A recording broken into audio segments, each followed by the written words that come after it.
Kenapa pentingnya kita kena buat self branding di channel Facebook? Yang pertama dalam kita punya bisnes, kita harus buat ataupun kita harus kenalkan diri kita. Kita harus lebih menonjol, orang kata, supaya orang lebih kenal, orang lebih suka, orang lebih rapat, orang lebih trust kepada kita, ya. Sebab isu-isu trusted ni kadang-kadang sangat-sangat besar dalam kita punya perniagaan, ya.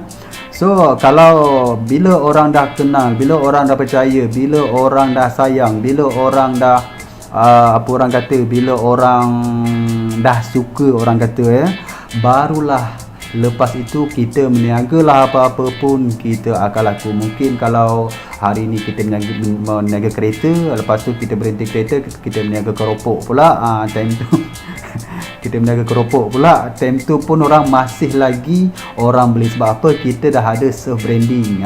Ini bukan self branding pada kita punya jenama tau. Kini kita punya self branding diri kita sendiri, ya. Kita nak propose diri kita kepada orang ramai supaya kita senang untuk meniaga, ya. Okey, langkah pertama yang harus kita ambil adalah di Facebook, di kita punya personal Facebook adalah kita punya profile. Okey, kita punya profile, apa yang kita kena buat dekat kita punya profile supaya orang senang kenal, orang senang berkomunikasi, orang suka pada kita, and orang akan ramai orang follow kita. So apa benda yang kita kena buat untuk first kali adalah kita kena buat profile picture. Okey, profile picture ni, profile picture yang macam mana yang orang kata yang tepat, yang orang suka, yang tak berserabut bila orang tengok. Okey, kalau pendapat saya untuk profile picture ni ada dua, yang pertama dan yang kedua. Tapi yang kedua ni pun terbagi kepada dua juga. Okey, saya cerita yang pertama dulu. Okey, untuk gambar yang pertama, kita kena letakkan kita punya profile picture gambar yang sendiri, ya, gambar yang sendiri yang memfokuskan muka kita betul-betul bila orang tengok kenal kita siapa, ya. Kita jangan letak gambar macam gambar kita dengan husband ke, gambar kita dengan wife ke, jangan, ya. Ataupun gambar dengan anak, itu pun jangan. Sebab bila dah ada dua orang, pemikiran ataupun pemandangan orang tu dia dah lari. So kita punya self branding tu dia lambat, dia dah lambat nak pick up. Sebab bila orang tengok je ada dua, dia mana satu, macam tu. So kena faham, kita nak jual muka, kita nak jual diri kita, so kita harus tunjuk diri kita yang sebenar. Itu yang paling penting.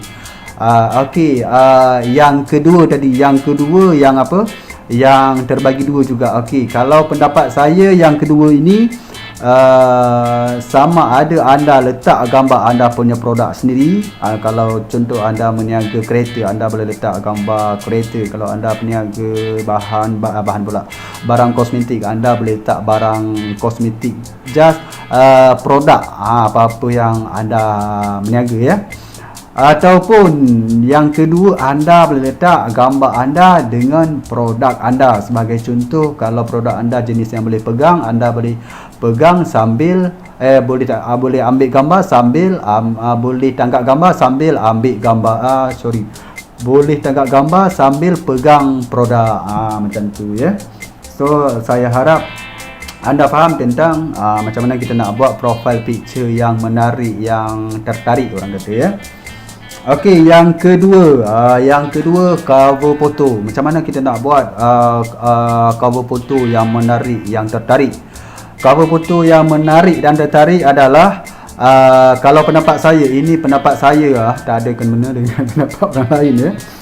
Ialah mungkin saya beri pendapat yang dah saya buat sebelum ni, betul tak? Okey, kalau pendapat saya ada dua juga.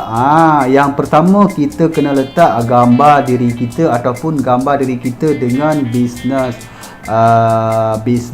apa orang kata, business partner. Mungkin kita ada buat event, mungkin kita ada buat everything activity dalam kita punya bisnes, ya. Kita boleh ambil gambar tu, kita boleh letak dekat kita punya cover foto, ataupun kita boleh letak gambar produk kita sahaja.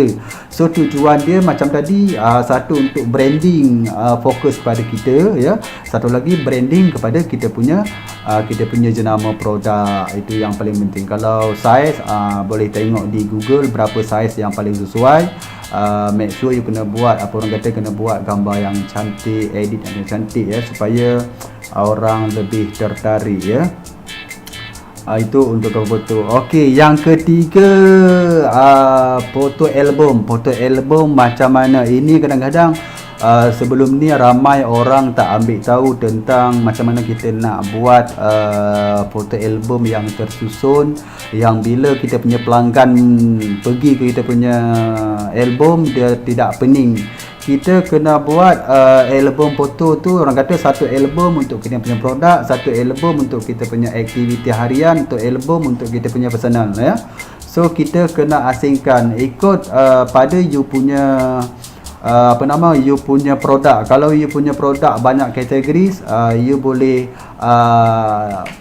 buat based on kategori. Kalau contoh you seorang penjual kereta, okey, untuk Toyota satu album, untuk Honda satu album, untuk BMW satu album ya. So kena cantikkan lah. So lepas ni you kena create album. Bila you upload gambar je, nak buat posting ataupun nak update status, automatic you gambar tu you nak bawa ke album mana. Dia macam tu. So kalau ada gambar-gambar yang sebelum ni yang tak masuk dalam album, lepas ni create album dulu, lepas tu export gambar tu ke album yang you nak ya. Itu penting juga supaya anda punya pelanggan tidak pening. So bila dia tengok dalam kita punya foto, ada tersusun produk-produk kita punya kita punya personal life. So jangan campur, itu yang paling penting dah. Okey, yang seterusnya ataupun yang keempat, future photo.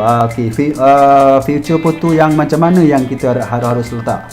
Okey, future photo ni kalau dekat kita punya profile, dia terletak di atas kita punya random photo di atas random photo, ataupun di bawah kita punya profile picture kan. Lepas profile picture dia ada sikit, kalau ada link ada apa about sikit kan. So di bawah tu, dan di bawah sekali kita punya random photo, dan bawah lagi sekali kita punya friend list. So yang future photo tu kita kena letak yang terbaik. So antara gambar-gambar yang orang kata yang tercantik, yang paling menarik dalam kita punya masa kita buat bisnes tu, kita kena ambil, mesti ada gambar yang paling menarik, yang kita rasa ini best, ini boleh menarik lagi pelanggan, ini macam-macam, ini cantik, ini macam-macam. So you tahu, sebab you punya gambar you kena letak dalam you punya future photo ya. So bila orang buka kita punya profile, dia akan tengok nampak cantik, kita seolah-olah kita meniaga ni serius kita bukan meniaga memain. Itu yang kita nak sebenarnya ya. Okey, yang seterusnya posting dan macam mana kita nak update status yang orang kata yang berkesan, yang ramai like, yang ramai komen yang ramai share kita punya video. Okey, yang first kali kita kena ambil tahu tentang masa yang macam mana yang paling sesuai untuk kita buat post. Okey, kalau pendapat saya, masa ini adalah masa yang dalam sehari ni kita sebenarnya tak kisah kita nak buat update tu berapa banyak kali sehari, tetapi masa-masa ini kita kena ambil tahu, mungkin masa ini masa yang paling sesuai untuk kita update artikel yang okey, yang artikel ni menjerumus kepada kita menjual barang tetapi kita jangan menjual. Nanti saya akan cerita lepas ni. Okey, masa yang paling sesuai sebelah pagi antara yang paling ramai orang bangun tidur.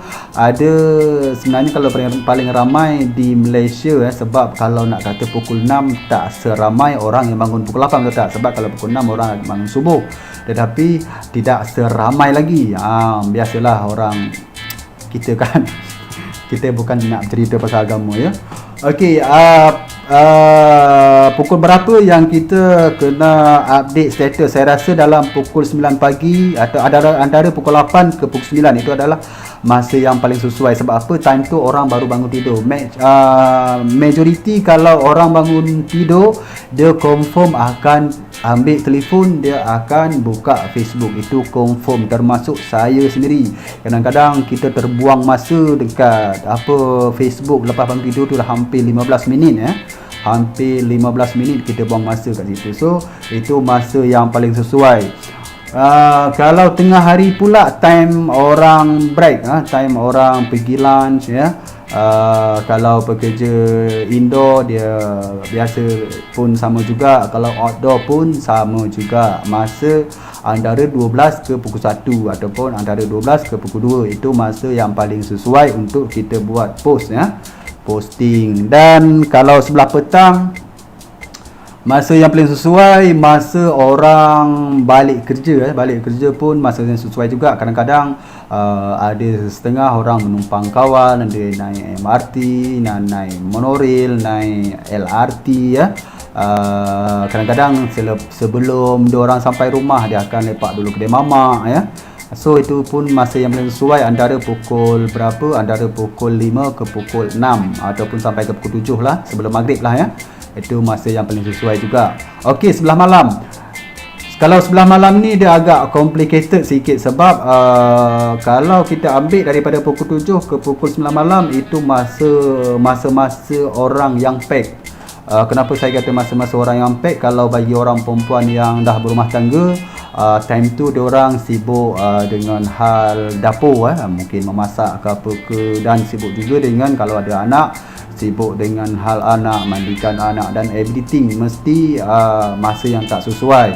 Dan juga ada buletin utama TV3 ada berita di TV3 start pada pukul 8 sampai pukul 9. Itu pun masa yang tidak sesuai. Okey, masa yang paling sesuai untuk sebelah malam adalah daripada pukul 9 sampai pukul 11. Itu masa-masa orang kata dah relax Itu orang dah relax, duduk depan TV sambil pegang handset, buka Facebook dan kalau atas pukul 11 itu dah tak sesuai sebab tentu orang dah ramai tidur. Tapi depend on you punya business. Tapi kalau you punya business gamer, you punya business, you jual barang-barang game, you jual video game pun sesuai juga di atas pukul 11 sebab time tu ramai budak-budak tengah main game.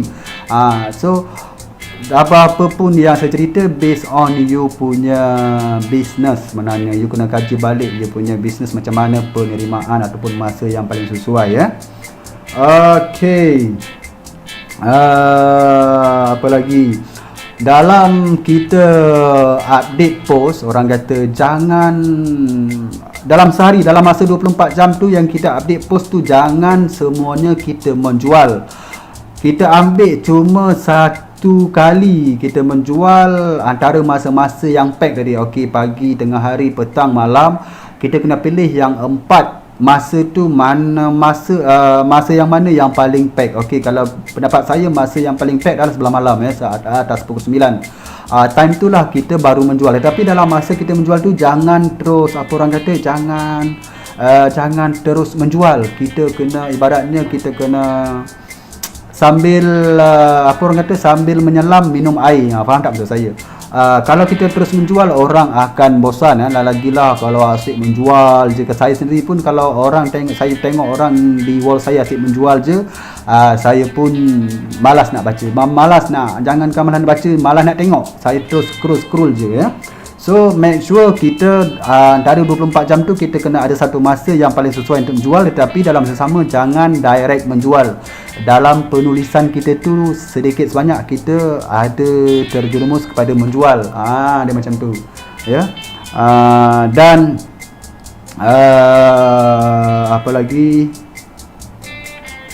Okey, tentang artikel pula, posting yang macam mana yang kita kena update. Okey, posting. Dalam posting ini kadang-kadang kalau sehari sampai 10 kali kita buat update status, memang agak berterabur lah kita punya posting juga. Tetapi dalam satu hari ataupun dalam 24 jam tu, anda kena ada satu posting sekurang-kurangnya 2 ataupun 3 dalam satu hari.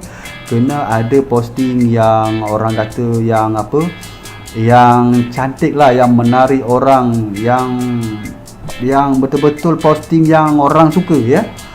Kita boleh buat apa-apa saja, posting kita punya bisnes, aktiviti kita punya bisnes. Jangan menjual, just kita cerita je pasal kita punya bisnes. Kalau macam saya penjual kosmetik, saya akan bercerita okey apa kelebihan face mist, sebab saya menjual si kosmetik, so saya ada face mist, ada basic cream. So lepas tu saya akan bercerita tentang macam mana face mist kita ni boleh memberi efek glowing serta merta. So akan ceritalah, tapi kan situ kita tidak menjual, tak ya.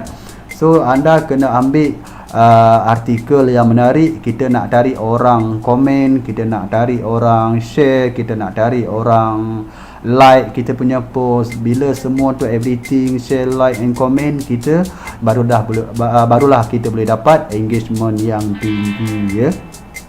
So dalam pencarian engagement ni, you kena ada creativity you masing-masing ya.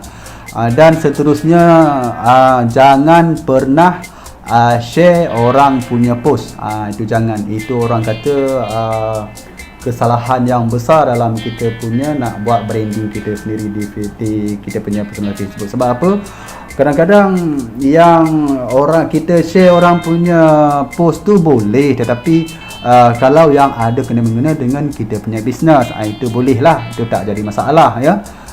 Dan seterusnya ada lagi satu teknik ataupun bukan satu idea, satu lagi apa orang kata bukan teknik, satu lagi rahsia lah.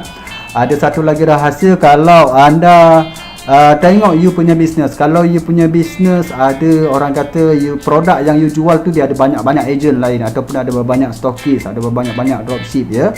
So you jangan add kawan-kawan yang satu kali bisnes dengan you, jangan. Itu sebab nanti kalau you meniaga, you akan meniaga dengan orang yang sama. Jangan. Make sure you kena cleankan you punya friend list. Jangan ambil kawan-kawan yang satu kali bisnes dengan kita ya. Mungkin seorang dua yang rapat itu boleh lah. Dan satu lagi, you punya friend list you kena sentiasa update. Ambil friend list yang orang kata yang betul-betul aktif, yang ada potensi untuk you punya jadi you punya buyers ya. Itu yang paling penting. Friend list kena cleankan setiap bulan. 1 bulan sekali you kena cleankan you punya friend list. Okey, seterusnya gambar yang macam mana yang paling sesuai untuk kita punya update masa kita punya update post masa kita punya update status. Okey, gambar hari ini, mungkin sebelum ni anda tidak pernah tahu gambar, jangan sesekali kita upload gambar yang portrait. Jangan, kita kena upload gambar yang landscape ya. Kalau kita upload gambar portrait dia akan menegak, betul tak? Dia menegak. Kalau A4 tu dia menegak. Tetapi kalau landscape tu dia memanjang. Sebab apa? Facebook bila kita post gambar portrait, engagement yang Facebook bagi tu kurang. Sebab Facebook dia dah set dalam dia punya sistem, kita hanya dibolehkan ataupun hanya di-recommend oleh Facebook, kita harus buat gambar yang berbentuk landscape, landscape portrait. Sekejap portrait landscape, betul lah ya. So lepas ini anda kena ambil gambar dengan anda punya phone, ambillah gambar macam ni portrait macam ni portrait, macam ni landscape. So kalau ambil gambar, ambil yang macam ini, jangan ambil macam ni. Lepas ni kena ambil gambar yang macam ini. Kalau lagi cantik, kalau lagi better, you kena ambil gambar ikut kamera belakang, jangan ikut kamera depan. Kalau kamera depan dia tidak original punya gambar, dia banyak tipu orang kata. Tapi kalau ikut belakang, dia punya pixel dia tinggi dia megapixel dia tinggi. So lepas ni you kena ambil gambar landscape dan you kena ambil gambar yang guna kamera belakang ya. Itu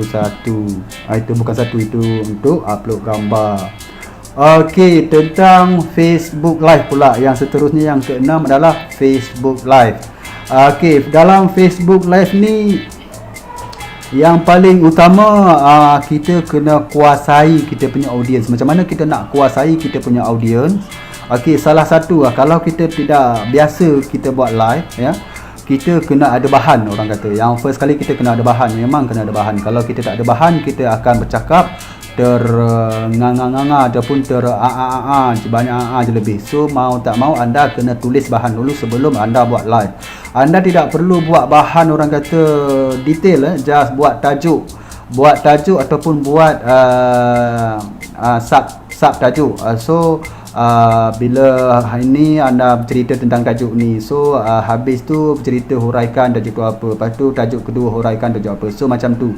Itu salah satu untuk kita, orang kata, untuk lancar kita bercakap dalam kita punya live. Dan yang kedua, kita kena ada apa orang kata, ada satu kelainan dalam kita punya percakapan. Yang penting jelas. Jelas. Anda kena ada suara pun jelas, kalau boleh gambar pun jelas, everything jelas, baru orang akan suka tengok anda punya video ya. Okey, dan juga masa yang sesuai. Anda kena buat live masa yang sesuai juga, macam tadi lah, macam yang saya kata, posting yang paling sesuai. So time tu juga masa-masa yang paling sesuai juga untuk anda buat live. Lepas tu, kalau nak menarik lagi ramai orang view, ramai orang share, anda kena buat, orang kata, anda kena bagi hadiah. Sebagai contoh, okey, sesiapa yang banyak share video ni, sekomplit yang mungkin, share, komen, like and everything, sekomplit yang mungkin, saya akan bagi hadiah kepada orang tu. Ya. Itu kalau nak lagi kita punya video kita ataupun kita punya live kita tu ramai orang share. Okey, yang ketujuh, kontes. Ini kontes ni sebenarnya kontes ni sebenarnya banyak, sebab ini menggunakan duit, menggunakan wang ringgit. So dia efek kepada kita punya self branding ni dia tinggi ya. Okey, yang paling utama tujuan kita buat kontes adalah macam tadi, kita nak akan kita punya follower kita ni follow kita rapat-rapat, kita nak akan engagement, kita nak akan setiap kali kita post ada orang komen, setiap kali kita post ada orang share, setiap kali.